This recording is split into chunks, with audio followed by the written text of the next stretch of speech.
सरकार के पास महिला के शोषण के सिवा कुछ नहीं है। महिला के विकास में कोई कार्य नहीं करा जा रहा है। आने वाले समय में ये सरकार महिला को और दबाएगी और गिराएगी। इस सरकार ने जो 741 किसानों की शहादत ली थी, अगर उसके दुगने भी शहादत नगर पालिका कर्मचारी संघ के सफाई कर्मचारियों को देनी पड़ी तो भी पीछे नहीं हटेंगे। ये हम आपके चैनल के माध्यम से बता देना चाहते हैं। 15 दिन से न्याय मांग रहे, रोड पे बैठे हैं अपने परिवार को, बच्चे को छोड़ के। ये इनके विकास हो रहा है क्या? अगर इनका विकास हो रहा होता तो आज रोड पे नहीं बैठे होते। ऊपर से आके प्रशासन इनके आंदोलन को खदेड़ने का प्रयास करता है, पर ये इतने कमजोर कर्मचारी नहीं है। ये शाम को अपना खाना खाते हैं, अपने खून पसीने की कमाई खाते हैं। अपने मान सम्मान के लिए अपना खून बहा भी सकते हैं और दूसरे का निकाल भी सकते हैं।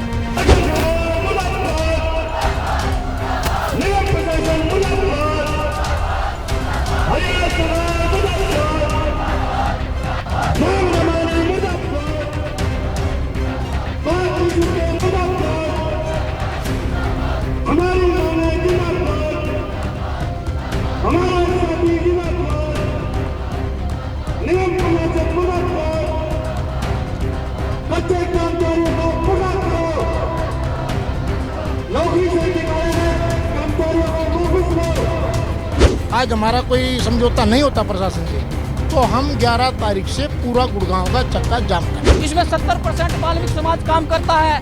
जमीन इनके पास नहीं है, जायदाद इनके पास नहीं है। रेलवे स्टेशन पे सो के, झुग्गियों में सो के अपना पेट गुजारा करते हैं। इनके पास एक दादालाई पुश्तानी काम था झाड़ू मारने का, इनका वो भी कार्य छीन लिया गया इनसे। निगम कमिश्नर कहीं ना कहीं अपने जिम्मेवारी से भाग रहे हैं और पुलिस प्रशासन को आगे करके हमें दबाना चाहते हैं। और आपके चैनल के माध्यम से हम ये कहते हैं, नगर पालिका कर्मचारी संघ हरियाणा इस प्रकार की भपकियों से बिल्कुल डरने वाला नहीं है। और कर्मचारियों के मान सम्मान की जो लड़ाई है, हम मजबूती के साथ लड़ेंगे। यहाँ शहीद होने के लिए बहुत ही कर्मचारी हैं। जहाँ बच्चे भूख से मरेंगे, हम अपने बच्चों को आंदोलन के साथ मारना पसंद करेंगे। हम अपने बच्चों को भूख से नहीं मारेंगे, हम आंदोलन के साथ मारेंगे अपने बच्चों को। आंदोलन की शक्ति का इस सरकार को अंदाजा नहीं है। ये किस आग को हवा दे रहे हैं। जिस दिन ये गरीब आदमी भड़क गया, इस शहर से, इस सत्ता से संभाला नहीं जाएगा। आप है, अभी देखा गया है कि पुलिस ने भी आपको काफी एक तरह से डराने धमकाने की कोशिश की। क्या था ये मामला पूरा? ये मामला ऐसा है कि हमने कमिश्नर महोदय को पहले ही नोटिस दे रखा है। नोटिस दिया हुआ है हमने उनको बता रखा है कि भाई 9 तारीख को हम आपके दरवाजे पे पड़ाव डालेंगे। जैसे हमने राकेश दौलताबाद के यहाँ, सुधीर सिंगला के यहाँ, आप भी देख रहे हो कई दिनों से हम अपने आंदोलन पे हैं, तो हमने इनको पहले ही नोटिस दे रखा है। तो इसको ट्रैफिक को कंट्रोल करना या कोई बैठने की व्यवस्था करना है, ये कमिश्नर महोदय ने देखना चाहिए। तो ये पुलिस जो अपनी गर्मी है वो यहाँ पर नगर निगम के कर्मचारियों पे क्यों दिखा रही है, जो अपनी हक के आवाज़ के लिए यहाँ पे लड़ रहे हैं? नहीं, ऐसा कुछ नहीं है। बस थोड़ी सी बातचीत वो एसएच मैडम आई थी, उससे हुई थी। वो ऐसी बात तो अभी हुई नहीं है। अगर पुलिस कोई कदम उठाएगी तो हमारे पास सबूत है, हमने नोटिस दे रखा है। फिर प्रजातंत्र में आम जनमानस को अपनी बात रखने का अधिकार है, वो रख सकता है। इसी तरीके से हम शांतिपूर्वक अपने यहाँ धरना दे रहे हैं।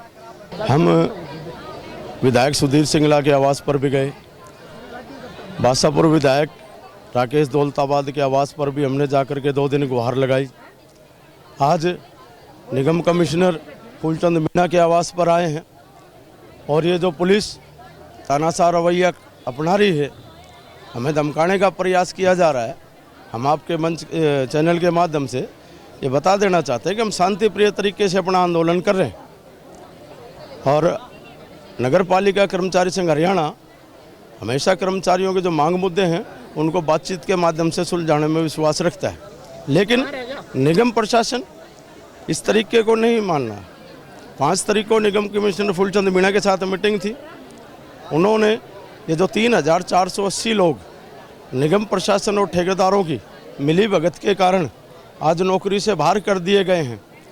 मीणा साहब ने बिल्कुल स्पष्ट शब्दों में कह दिया कि मैं इनको नौकरी नहीं लगा सकता। सर, हमेशा ये जो गरीब तबका है इसी को दर दर जाके जो नेताओं का, मंत्रियों का गेट खटखटाना पड़ता है, लेकिन आवाज़ नहीं सुनी जा रही है। जब जनप्रतिनिधि की आवाज़ नहीं सुनी जाएगी, लोगों की आवाज़ नहीं सुनेगा जनप्रतिनिधि, तो ऐसे में कैसे चलेगा ये गरीब तबके का काम? जैसे हमारे 3480 कर्मचारियों को एक मुश्त नौकरी से निकाल दिया। हम यहाँ के शासन प्रशासन से कहना चाहते हैं कि 15 तारीख को हमारी आने वाले 15 तारीख को रैली है और रैली से पहले इन कर्मचारियों को ड्यूटी पे लिया जाए, अन्यथा आज हम प्रदर्शन कर रहे हैं, यहाँ एक दिन का ही करेंगे। और अगर आज हमारा कोई समझौता नहीं होता प्रशासन से तो हम 11 तारीख से पूरा गुड़गांव का चक्का जाम करेंगे। यहाँ तो ठेकेदारों की और हमारे निगम के अधिकारियों की स्पष्ट मिली भगत सांठगांठ नज़र आ रही है कि वो नई भर्ती कर रहे हैं और इन पुराने लोगों को 4-4 महीने से तनख्वाह नहीं दी, 10-10 महीने का इनका जो पीएफ का पैसा था वो गबन ये निगम के अधिकारी ठेकेदार करे बैठे हैं। और हम जो ये प्रदर्शन आज यहाँ करने आए हैं इसकी सूचना हम 5 दिन पहले निगम प्रशासन को दे चुके हैं। निगम प्रशासन को तो ये चाहिए था कि ये शांतिप्रिय तरीके से आंदोलन कर रहे हैं, हमारे यहाँ बैठने की व्यवस्था होती, पीने का पानी होता, पुलिस प्रशासन भी हमारे सहयोग में रहता ताकि आम जनता को परेशानी ना हो। लेकिन यहाँ पुलिस प्रशासन आकर के उल्टा हमें धमका रहा है कि आप ये गलत कर रहे हो। जबकि तो आपने हम लेटर दिया हुआ है। ये कहना चाहते हैं निगम कमिश्नर कहीं ना कहीं अपने जिम्मेवारी से भाग रहे हैं और पुलिस प्रशासन को आगे करके हमें दबाना चाहते हैं। और आपके चैनल के माध्यम से हम ये कहते हैं नगर पालिका कर्मचारी संघ हरियाणा इस प्रकार की भभकियों से बिल्कुल डरने वाला नहीं है और कर्मचारियों के मान सम्मान की जो लड़ाई है हम मजबूती के साथ लड़ेंगे। अगर प्रशासन ने इन कर्मचारियों को 14 अक्टूबर से पहले ड्यूटी पर नहीं लिया तो नगर पालिका कर्मचारी संघ हरियाणा सरकार की पालिका कर्मचारी विरोधी नीतियों के खिलाफ ये जो छटनी गुड़गांव में की हुई है, 200 कर्मचारी सोनीपत में हैं, 500 कर्मचारी रोहतक नगर निगम से निकाले हुए हैं और भिन्न भिन्न पालिका परिषद निगमों में बड़ी संख्या में लोगों की छटनी की हुई है। उस छटनी के विरोध में, सरकार की जो वादा खिलाफी है उसके विरोध में नगर पालिका कर्मचारी संघ हरियाणा रोहतक ITI मैदान में एक बहुत बड़ी राज्य स्तरीय क्रॉस रैली करने जा रहा है। और उस क्रॉस रैली के माध्यम से हम हरियाणा सरकार के खिलाफ आर पार के एक आंदोलन की तीखी घोषणा करने वाले हैं। या तो सरकार 14 अक्टूबर तक जो समझौते किए हैं उनको लागू करे, छटनी किए गए कर्मचारियों को ड्यूटी पर तुरंत प्रभाव से वापस ले और ये जो ऑपरेशन मेंटेनेंस के वर्क आउटसोर्स के ठेके किए गए हैं इनको तुरंत प्रभाव से रद्द किया जाना चाहिए। हर आदमी, हर इंसान शाम को पूरे दिन का अपना कचरा डाल के नाली में या सीवर में डाल के सो जाता है। एकमात्र सफाई कर्मचारी ऐसे है जो हमारे गंद को, थूके हुए को सिमेटता है, उसको साफ करता है। क्या इस सरकार को, यहाँ की सत्ता को इसकी पीड़ा और इसका कार्य दिखाई नहीं दे रहा? सो गई क्या सरकार? जिस टाइम पे कांग्रेस की सरकार थी, बीजेपी सरकार ये कहती थी कि रोजगार लाएंगे, रोजगार देंगे, बेटी बचाओ बेटी पढ़ाओ। अरे 10,000 रुपये में किचन चलाएगा या बेटी को पढ़ाएगा आम आदमी? कहाँ से बेटी को पढ़ाएगा? अगर 10,000 रुपये के कपड़े में से इस शरीर की, बेटी के शरीर को ढक दिया तो बेटी का पेट खाली रहेगा। 1200 रुपये का सिलेंडर आता है, आते जाते समय ड्यूटी पे तेल भी फूकता आदमी, कहाँ से बजट को एडजस्ट करेगा? सरकार कहती है बेटी पढ़ाओ बेटी बचाओ। अरे किचन नहीं चलेगा तो घर कैसे चलेगा? मैं आज के मौके का जो सीएम है उससे सिर्फ एक बात करता हूं, कॉपी पेन लेकर बैठ जाए। महीने का रसोई का खर्चा कितना है? क्या 10,000 रुपये से आदमी अपना रसोई का खर्च चला पाएगा? बकवास करते हैं बेटी चढ़ाओ बेटी पढ़ाओ। कहाँ से बेटी चढ़ेगी ऊपर? बेटी को तो नीचे गिराया जा रहा, दबाया जा रहा है। रोड पे बैठी है जितनी माँ बहन हमारी, सुबह शाम हमारी गालियाँ सुनती है, हमारे कपड़े धोती है, हमारे कच्चे धोती हैं, घर में झाड़ू पोछा करती है, रोड पे झाड़ू पोछा करती है, फिर भी उसकी तनख्वाह टाइम पे नहीं दी जाती है। मात्र 10,000 रुपये में अपनी औलाद को पालेंगे क्या? तो सर ये जो सशक्तिकरण भाजपा कहती है कि महिलाओं को सशक्तिकरण करेंगे, महिलाओं के लिए बिल ला रही है, इस सरकार के पास महिला के शोषण के सिवा कुछ नहीं है। महिला के विकास में कोई कार्य नहीं करा जा रहा है। आने वाले समय में यह सरकार महिला को और दबाएगी और गिराएगी। यहाँ पे बैठी है जितनी महिलाएं हैं, क्या 10,000 रुपये में कौन सी अपना घर चलाएगी? महंगाई भत्ते के हिसाब से तो 10,000 रुपये बिल्कुल ही नागुजारा है। इस पर क्या कहेंगे? गवर्नमेंट पॉलिसी क्या है? कितना भी छोटा उद्योग हो, कितना भी छोटा कार्य है, उसे 15,000 या 20,000 रुपये जो सैलरी दी जाएगी, महंगाई भत्ते के साथ। तो फिर 10,000 रुपये की सैलरी का टेंडर कैसे पास कर दिया इस गवर्नमेंट ने? ठेकेदार के घर पे स्टैंप तो नहीं रखी है? जिस भी मौके पे जिस ठेकेदार ने टेंडर लिया उसके घर पे स्टैम्प नहीं रखी है। भारत सरकार ने, हरियाणा सरकार ने, लेटेस्ट सरकार ने इसको पावर दी है ये टेंडर चलाने की। इन 4-5 हजार कर्मचारियों के चूल्हे पे उन्होंने पानी डाल दिया, उनके चूल्हे में आग नहीं जलाई है, पानी डाल दिया है। 15 दिन से न्याय मांग रहे, रोड पे बैठे हैं अपने परिवार को, बच्चे को छोड़ के। ये इनके विकास हो रहा है क्या? अगर इनका विकास हो रहा होता तो आज ये रोड पे नहीं बैठे होते। ऊपर से आके प्रशासन इनके आंदोलन को खदेड़ने का प्रयास करता है, पर ये इतने कमजोर कर्मचारी नहीं है। ये शाम को अपना खाना खाते हैं, अपने खून पसीने की कमाई खाते हैं, अपने मान सम्मान के लिए अपना खून बहा भी सकते हैं और दूसरे का निकाल भी सकते हैं। 10,000 रुपये से रसोई नहीं चलेगी, 10,000 रुपये से घर नहीं चलेगा किसी का। आज या लड़ाई आज लड़ लो या अपने बच्चों को खुद मार दो, नहीं तो तड़प तड़प के सरकार मार देगी बच्चों को। इससे 70% मैं अकेले वाल्मीकि समाज के लिए नहीं बोल रहा हूँ, इसमें 70% वाल्मीकि समाज काम करता है।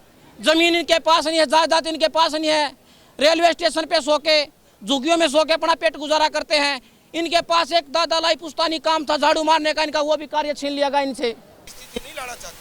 अगर स्थिति इसी तरह की आनी चाहती है और सरकार लाना चाहती है तो हम चैनल के माध्यम, आपके इस चैनल के माध्यम से बता देना चाहते हैं कि अभी तो ये हमने छोटा सा रोड जाम करने की बात करी है, कहीं ऐसा ना हो कि हमें नेशनल 8 जो हाईवे है उस पे ले जा करके इन्हें बैठाना पड़े और जो सरकार के पास बिल्डोजर है उस बिल्डोजर को इनके ऊपर से चला ले। जो सरकार के पास पुलिस प्रशासन है, मुकदमे दर्ज करने हैं, जेल भरनी है, उस जेलों को भर ले। हम एक कदम पीछे नहीं हटाएंगे। इसलिए हम आपके चैनल के माध्यम से हरियाणा सरकार, माननीय मुख्यमंत्री से कहना चाहते हैं कि जो ये हटाए गए कर्मचारी हैं और जो मानी गई मांगे हैं, हरियाणा सरकार के साथ 2 दौर की वार्ता हुई है, उन वार्ताओं के परिपत्र जारी करें। इन हटाए हुए सभी कर्मचारियों को जो ठेकेदारी के अंतर्गत मार्फत काम कर रहे हैं, जैसे कि पालिका परिषद निगमों में सफाई कर्मचारी 3th और 4th क्लास में जो आते हैं, हमारे चपरासी, माड़ी, बेलदार, जितने भी कैटेगरीज के हैं ये सभी के सभी कर्मचारियों को भाग रेल पे लेने का काम करें। अन्यथा आने वाली 15 तारीख को रोहतक के अंदर रैली होने जा रही है और अगर 14 तारीख से पहले सरकार ने हमारे शीर्ष नेताओं को बातचीत के लिए नहीं बुलाया तो उस रैली के माध्यम से, उस मंच के माध्यम से बड़े आंदोलन की घोषणा होगी। बड़े आंदोलन में अगर हमारे शीर्ष नेताओं ने हमें अनिश्चितकालीन हड़ताल के लिए कॉल की तो हमें अनिश्चितकालीन हड़ताल करनी पड़ेगी और अनिश्चितकालीन हड़ताल करने के बाद अगर शहरों के अंदर किसी तरह की दिक्कतें आती हैं, जनहित में परेशानियां आती हैं, लंबी हड़ताल चलने के बाद कूड़े में तब्दील हो जाते हैं शहर और वहाँ बड़ी बीमारियां उत्पन्न हो जाती हैं, उसकी जिम्मेवार हरियाणा सरकार होगी। इसलिए तो किसानों ने एक आंदोलन किया था और लगभग 200 किसान, उसमें 200 या उसके आसपास के किसान शहीद हो गए, 700 किसान शहीद हो गए थे। तो ऐसा ही तीखे आंदोलन की आप बात कर रहे हैं, क्योंकि जब तक सरकार को शहीद होने के लिए बहुत ही कर्मचारी हैं, जहां बच्चे भूख से मरेंगे हम अपने बच्चों को आंदोलन के साथ मारना पसंद करेंगे। हम अपने बच्चों को भूख से नहीं मारेंगे, हम आंदोलन के साथ मारेंगे अपने बच्चों को। शक्ति के बारे में बात कर रहा था, उसमें शहीद आंदोलन की बता देना शक्ति का सरकार को अंदाजा नहीं है, आंदोलन की शक्ति का सरकार को अंदाजा नहीं है। ये किस आग को हवा दे रहे हैं। जिस दिन ये गरीब आदमी भड़क गया, इस शहर से, इस सत्ता से संभाला नहीं जाएगा, नहीं संभाला जाएगा। हम ये कहना चाह रहे हैं कि जो 3 कानून ये बीजेपी सरकार लेकर के आई थी, वो 3 कानून किसानों के विरोध में थे। किसानों ने उसका विरोध किया। NH-24 लगभग NH-24 नहीं, काफी जो है कि रोड उन्होंने पड़ाव डाले और उसका विरोध किया। यहाँ तक कि उन्होंने 741 किसानों की शहादत दी। पड़ाव होता है, विरोध होता है, आंदोलन होता है। हम ये कहना चाहते हैं, ये वही कोरोना योद्धा हैं जिन पर आपने फूल बरसाए थे, जिनके गले में आपने मालाएं डाल करके सम्मान किया था। ये जब इतनी बड़ी बीमारी कोरोना जैसी से नहीं डरे तो हम इस सरकार को बता देना चाहते हैं, जो ये अंधी बहरी कुंभकर्णी नींदों में सोई हुई है, कि ये सरकार से कहां डरने वाली है। इस सरकार ने जो 741 किसानों की शहादत ली थी, अगर उसके दुगना भी शहादत नगर पालिका कर्मचारी संघ के सफाई कर्मचारियों को देनी पड़ी तो भी पीछे नहीं हटेंगे। ये हम आपके चैनल के माध्यम से बता देना चाहते हैं और समय रहते हुए हम आपसे ये कहना चाहते हैं, दोबारा से आग्रह करना चाहते हैं कि समय रहते हुए इन गरीब कर्मचारियों की मांगों की तरफ ध्यान दें हरियाणा सरकार। अन्यथा आंदोलन के लिए जो हमारी रूपरेखा होगी उसका सामना करने के लिए तैयार हो जाए हरियाणा सरकार। सर, आपने लगभग सभी अधिकारियों का जो दरवाजा खटखटा लिया, विधायक का दरवाजा खटखटा लिया, कमिश्नर का दरवाजा खटखटा लिया, अब तो कोई बचा नहीं, सिर्फ माननीय मनोहर लाल जी बचे हैं। अब उन्हीं के दरवाजा आपको खटखटाना पड़ेगा, क्या कहेंगे? मैं आपके चैनल के माध्यम से सिर्फ ये कहना चाहता हूँ कि जो हमारे संवैधानिक तरीके से नगर पालिका कर्मचारी संघ के तत्वाधान में है, जो रूपरेखा बनाई जाती है, जिसके हिसाब से आंदोलन चलाए जाते हैं, वो आंदोलन हमने चला लिया। 2 दिन हो गए हैं, आज का पड़ाव यहाँ रहेगा और कल का पड़ाव भी यहीं रहेगा। बीच में मात्र आज और कल का दिन है। अगर निगम प्रशासन और हरियाणा सरकार हमारी मांगों को लेकर गंभीर नहीं होती है तो हमें, वैसे भी हमने नोटिस दे रखा है हड़ताल का, आने वाली 11 तारीख से, इस 11 तारीख से गुरुग्राम का तमाम सफाई कर्मचारी, सीवरमैन, फायरमैन इनके समर्थन में हड़ताल पर बैठेगा और वह हड़ताल जब तक चलेगी जब तक हरियाणा सरकार इनकी समस्याओं का समाधान नहीं करेगी। पैदल यात्रा वो कहाँ से शुरू होगी और कहाँ तक जाएगी सर? गुरुग्राम नगर निगम पुराने ऑफिस से हमारी पैदल मार्च शुरू होगा और वो पैदल यात्रा हमारे रोहतक जाए, ITI मैदान तक जाएगी।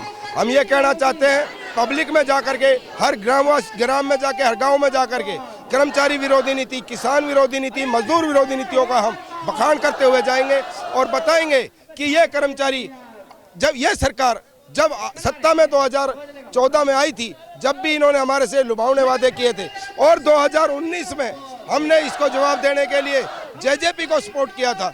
हमें ये नहीं पता था कि JJP भी इसके साथ गठबंधन कर लेगी। हम अब ये साफ कह देना चाहते हैं, अगर कर्मचारियों का यही शोषण चला रहा तो ये JJP और BJP को 2024 में मुंह की खानी पड़ेगी और इनका सुपड़ा साफ करना पड़ेगा। आपका ये जो नगर निगम का आंदोलन है, अभी आप कह रहे हैं कि अभी किसान आंदोलन जैसे हुआ उस स्तर का ये आंदोलन बन जाएगा? सिंपल साधारण सी बात है, बेरोजगारी, कम वेतन, कोई सुविधाएं उपलब्ध नहीं, स्थायी काम, पुख्ता काम, जो काम रोजमर्रा का है जिसको प्रतिदिन करना अति आवश्यक होता है, अगर वो वर्ग खुश नहीं हुआ उस काम को करने वाला तो मजबूरन आंदोलन को भी उतनी ईमानदारी के साथ करेंगे जितनी ईमानदारी के साथ हम सफाई का काम करते हैं, जितनी ईमानदारी के साथ शहर को और अपने देश को और प्रदेश को स्वस्थ रखने में अपनी ईमानदारी निष्ठा दिखाते हैं, आंदोलन भी उसी ईमानदारी और निष्ठा के साथ करेंगे। चाहे स्थिति कैसी भी क्यों ना आ जाए, हम हर स्थिति का टकराव करने के लिए तैयार हैं। लगातार ये लोग 2 दिन या गुरुग्राम के विधायक हैं और राकेश दौलताबाद और भी तमाम विधायक के बाद आज PC मीणा के घर के बाहर जुटे हैं। 2 दिन का इनका ये प्रदर्शन रहेगा।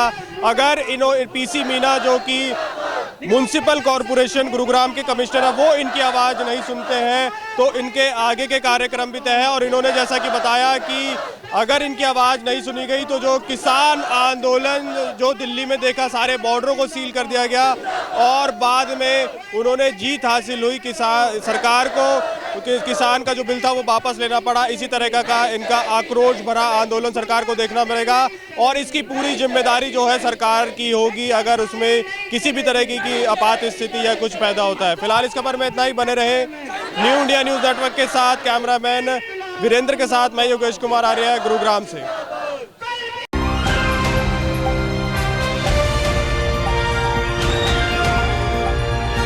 दिल्ली, हरियाणा, उत्तर प्रदेश, राजस्थान की हर खबर के साथ देखते रहिए न्यू इंडिया न्यूज़ नेटवर्क।